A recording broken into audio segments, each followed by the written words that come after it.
একটা নামকে বারবার বলতে থাকো, পলিটিশিয়ানরা একটা কনসেপ্ট বা একটা আইডিয়াকে বারবার বলতে থাকে, বারবার বলতে বলতে ওটা কনফার্মেশন বায়াসে তৈরি হয়, বারবার বলতে বলতে ওটা ফ্যামিলিয়ার আইডিয়া মনে হয়।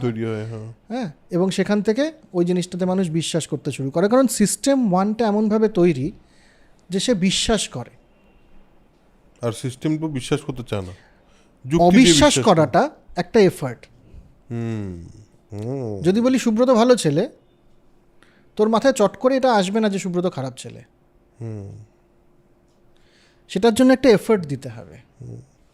তোর পলিটিশিয়ানরা যখন বলছেন এটা হয়, এটা হয়, এটা হচ্ছে, ওটা হচ্ছে, আমাদের যেহেতু মাইন্ডটা বিজি অলরেডি, 10 বার ফেসবুক আমি উলট পালট করছি দিনের মধ্যে, হয়তো 25 বার, মাইন্ড এত বিজি যে আমার আর ওই যুক্তিটা লাগানোর সময় নেই, তার জন্য আমার মাথায় অত ব্যান্ডউইডথ নেই যে আমি ওটা সত্যি না ওটা মিথ্যে এটা বিচার করবো। এই জন্য হোয়াটসঅ্যাপ ইউনিভার্সিটি, ওটাকে গিয়ে আবার চেক করবো যে আচ্ছা এই যে বললো একজন রাজনীতিবিদ এই কথাটা কি ঠিক না ভুল, এটার সময়ও নেই কারো কাছে, মাথার মধ্যে ওই জায়গাটাও নেই যে বিচার বুদ্ধি দিয়ে ওটা বিচার করবে।